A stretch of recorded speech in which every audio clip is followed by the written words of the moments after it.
नमस्कार दोस्तों। ब्लडी सत्य के आज के इस एपिसोड में दिल्ली में रहने वाले एक परिवार के साथ घटी हुई ऐसी खतरनाक भूतिया घटना की कहानी लेकर आ गया हूं, जिस घटना की वजह से वो पूरा का पूरा परिवार बर्बाद हो गया। अब उनकी जिंदगी पहले की तरह नॉर्मल नहीं रह पाएगी। उनकी आने वाली कई पीढ़ियां इस कहानी को याद कर करके रात के समय अंधेरे में जाने से डरेगी। विनायक नाम का यह लड़का अपने परिवार वालों के साथ एक छोटे से गांव में अच्छी खासी जिंदगी काट रहा था। विनायक की उम्र यही कोई 18-19 साल की रही होगी तब उसके पिताजी और माताजी ने सोचे कि गांव में हम अच्छे से नहीं जी पा रहे हैं।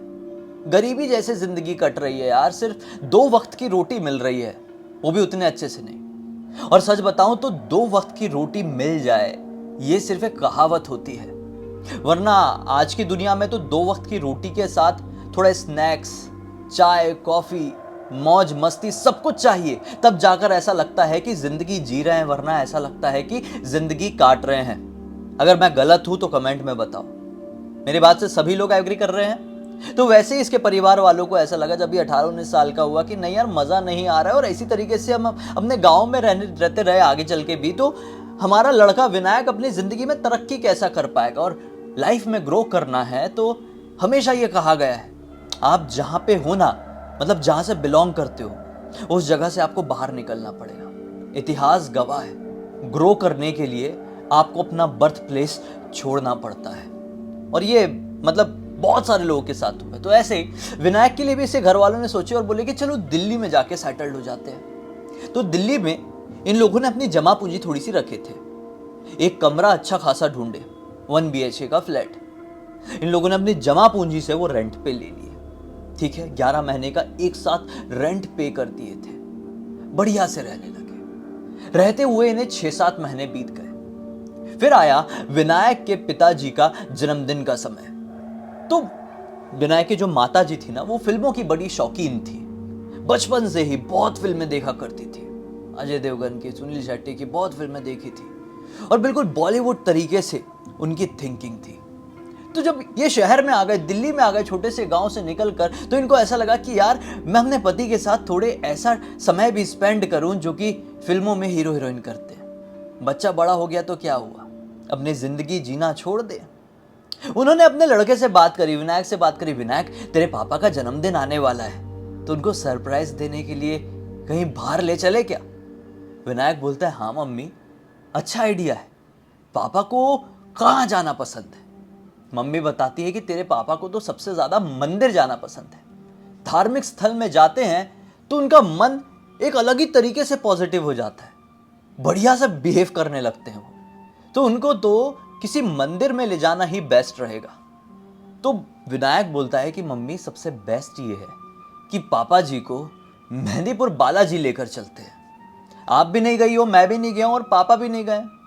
हमेशा से हम लोगों ने मेहंदीपुर बालाजी के कई किस्से सुने हैं। वहां पर जाने से बड़ी बड़ी विपदा खत्म हो जाती है। हमारे जीवन की विपदाएं तो दिल्ली में आकर खत्म हुई ही है। तो भगवान जी को, हनुमान जी को शुक्रिया अदा करने के लिए वहां पर चले जाते, थैंक यू बोलने के लिए चले जाते। मम्मी ने बोली बेस्ट आइडिया है, पापा से बात करती हूँ। रात में इनके पिताजी एक प्राइवेट कंपनी में नौकरी पकड़ लिए थे, ठीक ठाक सैलरी यहाँ पर मिल रही थी। रात में विनायक के पिताजी घर पर आए तो विनायक की मम्मी बोल दी कि अगले ही हफ्ते आपका जन्मदिन है तो थोड़ा मेहंदीपुर बालाजी घूमने के लिए चलेंगे, इतना भी दूर नहीं पड़ता है दिल्ली से। काफ़ी समय से अपन उसके किस्से सुनते आ रहे हैं और हनुमान जी के तो आप भक्त हैं ही, तो आशीर्वाद लेकर आएंगे, सब कुछ अच्छा चल रहा है जिस तरीके से जीवन में, वैसे ही अच्छा चलता रहे।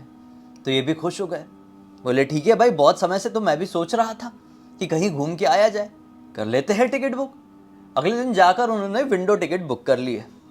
फिर क्या था, आखिरकार वो दिन आ गया जब ये लोग दिल्ली से ट्रेन पकड़ के मेहंदीपुर बालाजी पहुंच गए। अब जब ये बालाजी पहुंचे तो वहां पर जाते से ही ना, जिस जगह पर, जिस लॉज में ये लोग रुके थे, उस लॉज में एक व्यक्ति था संभालने वाला, केयरटेकर जैसा। उसने बता दिया था कि भाई साहब आप लोग मंदिर जा रहे हैं अपने परिवार के साथ, पूरे परिवार के साथ, तो एक चीज ध्यान रखना, मंदिर में ढेर सारी भूत प्रेत और आत्माएं भटकती हैं। वो क्या है कि पोजेस्ड लोग दुनिया भर से इस मंदिर में पहुंचते हैं, जिनके शरीर में भूत प्रेत लग गए हैं, आत्मा चपट गई है, वो इस मंदिर में पहुंचते हैं और अपना झाड़ा उतरवाते हैं, भूत प्रेत अपने शरीर से निकलवाते हैं। बजरंगबली के प्रकोप से सामने वाला व्यक्ति ठीक भी हो जाता है। लेकिन क्या होता है, किसी के शरीर से अगर कोई भूत निकला है तो इसी मंदिर के प्रांगण में भटकता रहता है, सदियों तक भटकता रहता है। मंदिर से बाहर ऐसे ही नहीं निकल पाता है। सिर्फ एक ही कंडीशन में मंदिर के अंदर जो भूत मौजूद है वो बाहर निकल पाता है, और वो कंडीशन ये होती है कि मंदिर में कोई भी आम व्यक्ति आए और बोल दे चलो आ जाओ, चलना नहीं है क्या।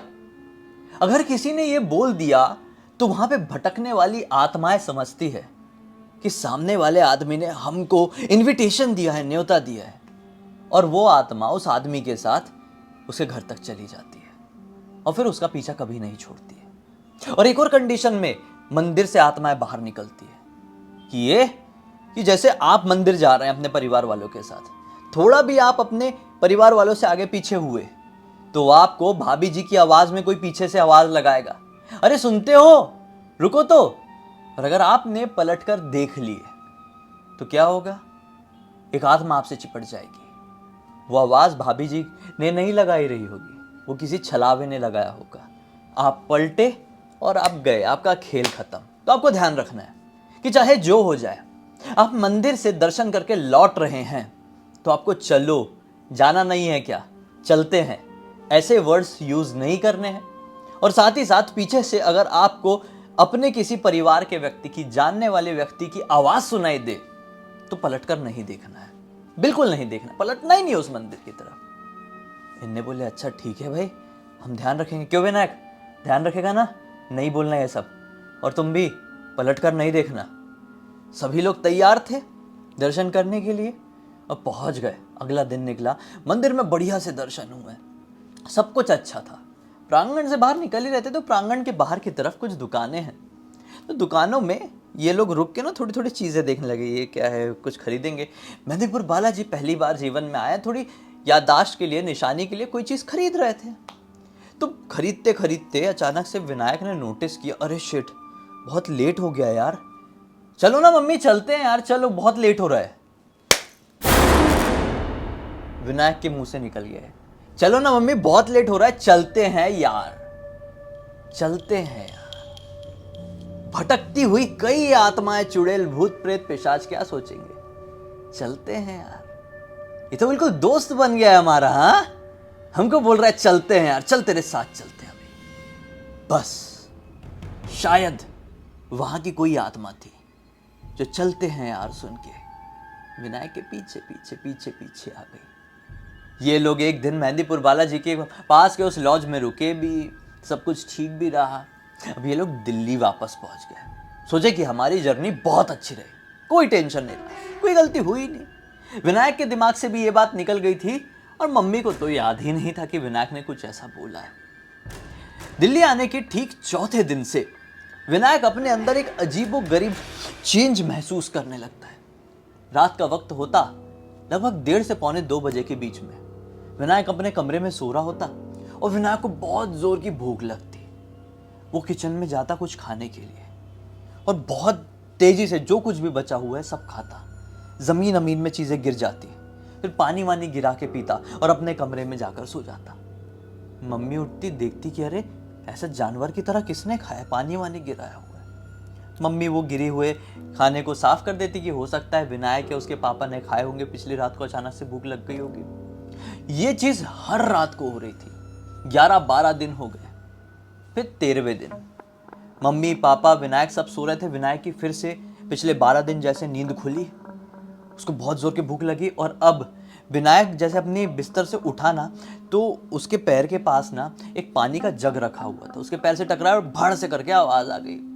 तो मम्मी अंदर जो कमरे में सो रही थी, बेडरूम में सो रही थी मम्मी, हॉल में सोता था। मम्मी की आंखें खुल गई। मम्मी सोची कि ये क्या हुआ, रोज जो खाना गिर रहा है, पानी गिर रहा है, ये विनायक ही गिरा रहा है, पिताजी तो सो रहे हैं, मैं जाकर उसको बोलती हूँ। मम्मी उठी और किचन तरफ जैसे ही पहुंची, क्या देखती है कि विनायक तो लिटरली जानवर की तरह बचा हुआ खाना खा रहा है। एक इतनी बड़ी कढ़ाई में दाल बची हुई थी। अब अगर आपको भूख लगेगी रात में अपने घर में तो कैसे दाल खाएंगे, कटोरी में निकाल लेंगे, चम्मच से खाएंगे, या फिर कटोरी में निकाल के छोटे से कटोरी में, बाउल में ऐसा पी लेंगे। ये पूरी कढ़ाई को जमीन में ऐसा रखा हुआ है और जैसे कुत्ते बिल्ली के ऐसे चाट चाट के दाल खाते हैं, कुछ भी चीज खाते हैं, वो वैसा खा रहा था। फिर जो रोटी थी उसको भी एक पैर से दबा लिया था और पैर से दबा के जमीन में दबा के रखा है और ऐसा खींच रहा था मुंह से। इसकी मम्मी को इसका बर्ताव बड़ा अजीबोगरीब लगा।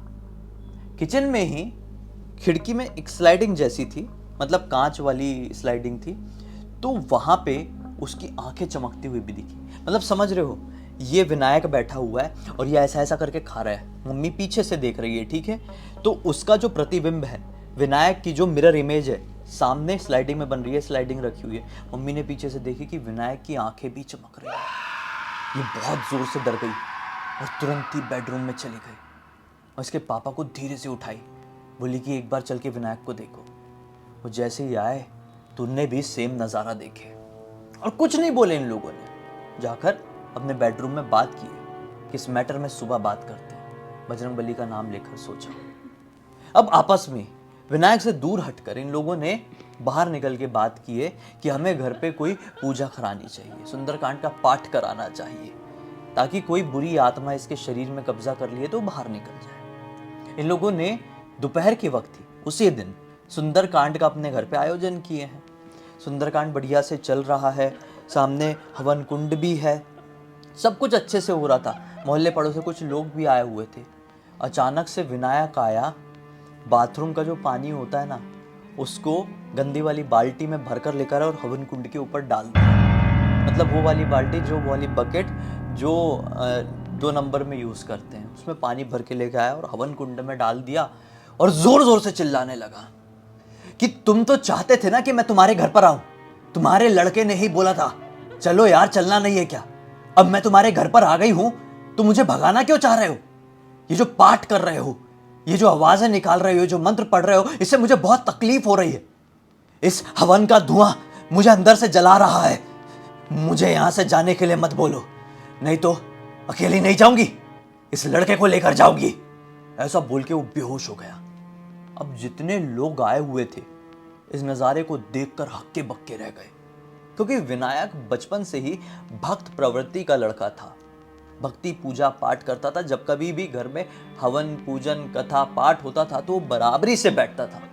और इतनी ओछी हरकत उसने कैसे कर दिया कि नंबर 2 में जो बाल्टी यूज होती है वो लाके उन्हें जलते हुए हवन कुंड में पानी डाल दिया। यार ऐसा कौन करता है? नहीं, कोई सपने में भी सोच सकता है क्या जो विनायक ने कर दिया था।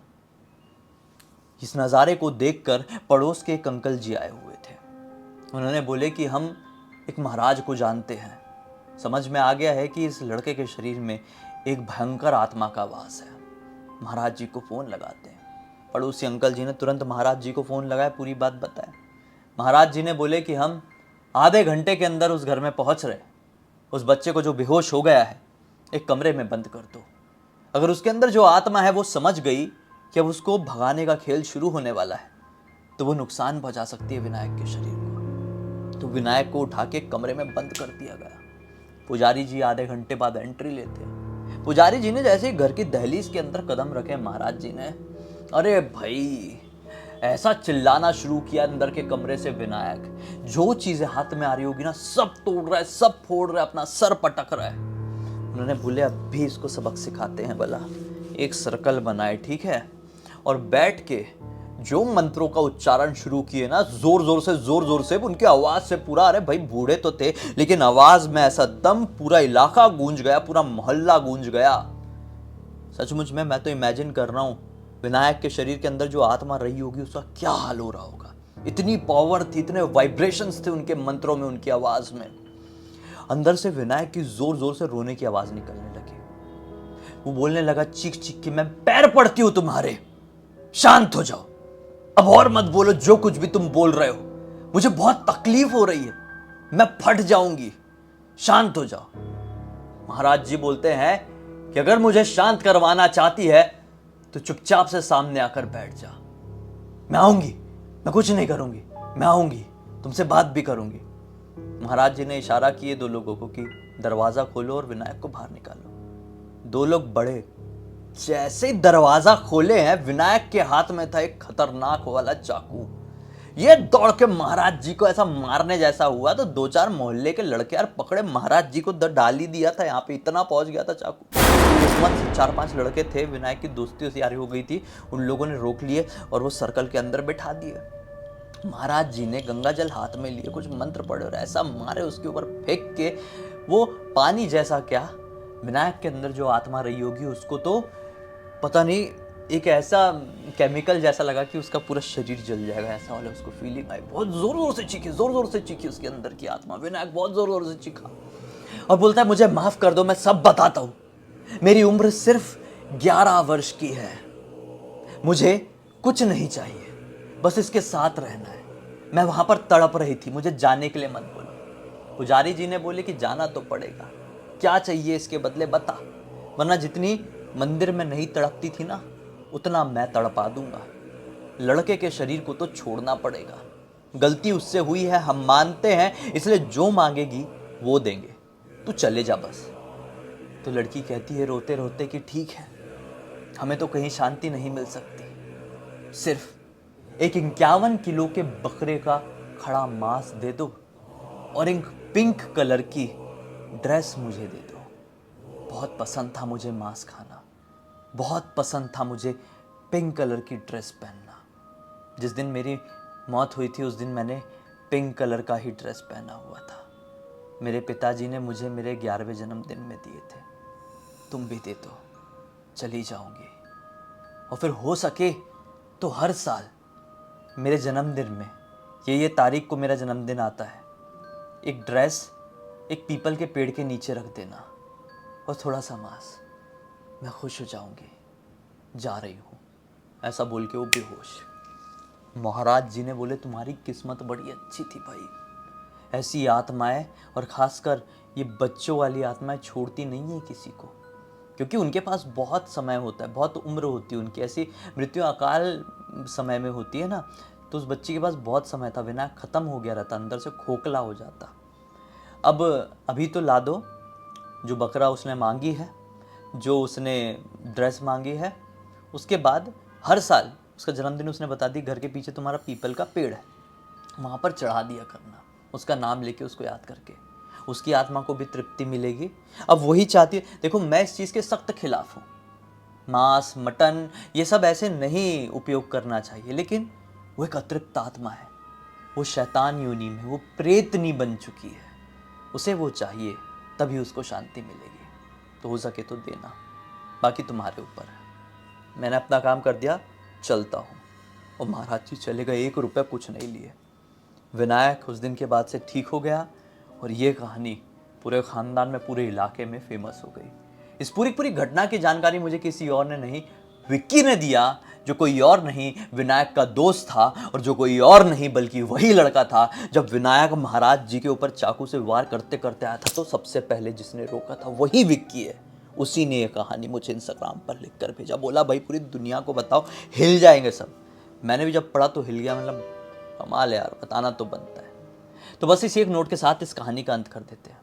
अब तक इस वीडियो को देख ले तो लाइक जरूर कर देना, चैनल को सब्सक्राइब करके बेल आइकन के ऑल के ऑप्शन क्लिक करना, क्योंकि इसी तरह के हैरान कर देने वाले खौफनाक वीडियोस डेली आप लोगों के सामने लेके आता रहता हूँ। इंस्टाग्राम की लिंक इस वीडियो के डिस्क्रिप्शन बॉक्स में मिल जाए, क्लिक करके डायरेक्टली वहाँ पर पहुँच जाना। और इसी तरह की कोई भी कहानी, टॉपिक या जानकारी आप लोगों के पास भी है तो लिख भेजना, हो सकता है हमारा अगला वीडियो कल आपके हिसाब से ही बन रहा हो। तो चलिए कल फिर से मिलते हैं, तब तक के लिए बहुत बहुत धन्यवाद। आपका दिन शुभ हो।